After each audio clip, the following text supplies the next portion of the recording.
São inúmeras as questões que a gente tem que tomar no nosso dia a dia. Seja de processos mais simples, como por exemplo, a roupa que você vai vestir, como você vai se locomover para a faculdade, o que você vai tomar no café da manhã, até processos mais complexos, como por exemplo, se você vai ou não entrar em um relacionamento, decisão de carreira, decisão de negócio.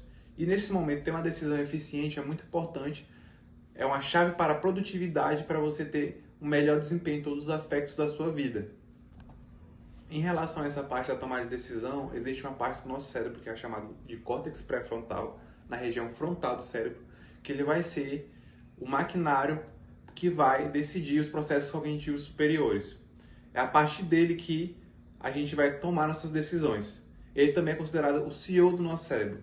Ele basicamente analisa informações anteriores que a gente já tem na nossa memória de longo prazo e associa com as informações atuais, para dessa forma a gente ter uma decisão mais eficiente que vai gerar menos prejuízos futuros. Além disso, por muitos anos, os cientistas achavam que o processo de tomar decisão era algo puramente racional. Contudo, com novos estudos, começou a se perceber que a parte emotiva, a parte emocional também tinha certa influência no processo de tomada de decisão. Ou seja, o sistema límbico, no caso o sistema do nosso cérebro responsável por esse processo emocional, enviava informações para o córtex pré-frontal e a partir daí as emoções ajudavam nesse processo.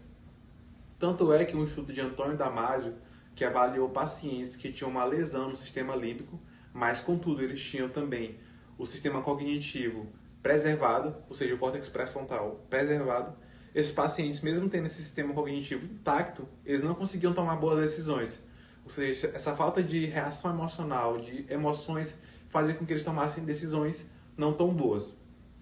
E com novos estudos que surgiram a partir desse experimento de Antônio Damasio, percebeu-se que, de fato, o sistema límbico tinha, sim, muita importância nesse processo. Outro aspecto também importante é a questão dos neurotransmissores. Os neurotransmissores, de forma geral, eles vão ser elementos que vão permitir a troca de informações no nosso cérebro. A gente pode citar, por exemplo, a dopamina, a serotonina. A dopamina, no caso, vai ser liberada quando passa ou a pessoa está sentindo prazer e a serotonina quando a pessoa está sentindo felicidade. Esses dois neurotransmissores também vão ter muita importância durante o processo de decisão, principalmente decisão social, porque quando eles são liberados, isso vai, de certa forma, influenciar a pessoa na sua tomada de decisão. Em aspecto psicológico, existem duas formas de tomar uma decisão.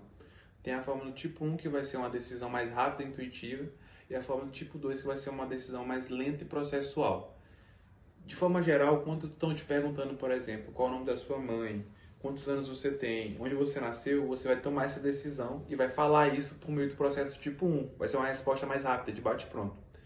Já quando te perguntam uma conta de multiplicar complexa, te perguntam qual o presidente de determinado país, o que aconteceu em determinado dia, você vai ter que parar para pensar e raciocinar. Logo vai ocorrer o processo tipo 2, vai ser um processo mais lento. De forma geral, para uma decisão ser melhor, normalmente está associada ao processo tipo 2, porque você para, pensa, raciocina melhor. Quando você, por exemplo, vai decidir qual presidente você vai votar nas próximas eleições, você tem que analisar todas as possibilidades, analisar as características dessa pessoa, e se ela se identifica com você, para daí você querer tentar votar em alguém. Normalmente isso vai estar associado ao processo do tipo 2, porque você vai ter que fazer toda uma análise do panorama.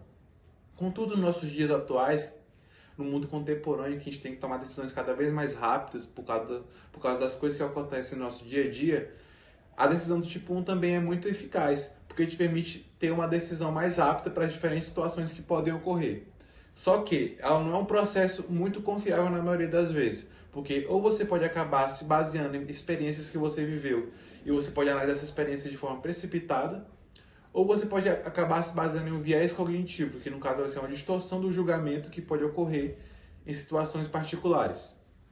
Entre os viés cognitivos, a gente vai ter alguns exemplos, como, por exemplo, o viés de confirmação, que é quando uma pessoa ela tende a ter um estreitamento cognitivo e ignorar opiniões contrárias à dela e provas concretas de que ela está pensando está errado. Ela basicamente, por exemplo, em uma reunião, ela tende a só escutar o que as pessoas que estão a favor dela tendem a falar, ignorando as opiniões contrárias. A gente também pode ter o viés da disponibilidade, que é um viés que está muito associado à informação que está mais facilmente acessível, como, por exemplo, quando o indivíduo ele escutou recentemente uma notícia de que um avião caiu. ele tende a ter aquela informação presente na sua memória e a partir disso, por exemplo, ele vai querer, por exemplo, cancelar um voo de avião, sendo que o voo dele não tem nenhuma relação com aquela queda do outro avião. E mesmo assim, se a gente for analisar de forma lógica, o avião dele vai ter menor chance de cair ainda, porque provavelmente os funcionários vão estar com a atenção redobrada e vai ter mais investimentos na companhia aérea. Contudo, mesmo assim, por causa desse viés que esse indivíduo tem, ele tende a fazer isso. Outro viés também que ocorre é o viés do status quo, que é quando o indivíduo ele tende a ficar enviesado em querer continuar uma situação com medo, por exemplo, de haver maiores perdas do que ganhos se ele tentar mudar.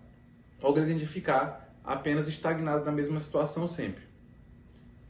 Outro ponto importante, além da questão dos vieses, são o que pode influenciar os fatores ambientais que influenciam durante a tomada de decisão. Existem vários fatores que podem influenciar, que podem obscurecer o processo de tomada de decisão, mas os principais basicamente vão ser, por exemplo, o de pressão dos pares, que é quando o indivíduo ele acaba sendo influenciado pela opinião de um parceiro, por exemplo, parceiro sexual, do seu pai, da sua mãe ou de algum amigo seu. A opinião de outra pessoa acaba influenciando a dele e ele tem que tomar uma decisão baseada naquilo. A gente também pode citar a questão das suas emoções, caso o indivíduo ele esteja com raiva ou ansiedade no momento, ele tende a ter uma ação mais precipitada, não pensar muito bem. Ou, por exemplo, caso ele esteja muito feliz, ele pode tomar uma decisão de forma entusiasmada e engrandecer as suas próprias capacidades e ter uma precipitação. A gente também pode citar os traços de personalidade. Caso o indivíduo ele seja mais impulsivo, ele tende a tomar uma decisão mais rapidamente, sem pensar nas consequências. Ou caso ele seja uma pessoa com mais ansiedade, uma pessoa mais medrosa, assim dizendo, ele pode ter medo de tomar alguma decisão por causa da sua própria personalidade. Ele pode ser uma pessoa mais restrita e mais difícil de mudar o que está acontecendo. Para quem entendeu a questão dos vieses, do que pode influenciar na sua decisão, o que seria um processo de tomar decisão também, é importante entender como a gente pode fazer para ter uma melhor decisão, tomar uma boa decisão. Primeiramente, você pode sempre pedir um feedback caso seja possível, porque os feedbacks são as melhores formas de evitar vieses. Quando você pede a opinião para alguém em determinada situação, seja algum amigo seu pai, sua mãe, seu companheiro romântico, isso te ajuda a ter uma nova visão de mundo sobre aquela situação. Tendo diferentes ângulos da mesma situação, é possível que você evite esse processo de viés e ter uma decisão mais eficaz. Outra forma também de tomar uma boa decisão seria, por exemplo, você não tomar decisões quando está emocionalmente abalado. Seja quando você está muito triste, porque vai fazer com que você fique muito pessimista, ou caso você esteja muito alegre, porque vai fazer com que você superestime suas habilidades e suas capacidades e tome decisões que você vai se arrepender depois. Logo, é sempre que possível você esperar algum tempo, se for possível você espera um dia, algumas horas, para que daí você dá a resposta para a pessoa sobre a decisão que você quer tomar. Assim vai te ajudar bastante a tomar decisões de forma mais calma e paciente. Uma próxima dica que eu dou para vocês também é, quando você for tomar uma decisão, não exagerar no positivismo nem no pessimismo. O pessimismo, ele vai te fazer com que você perca muitas oportunidades na sua vida.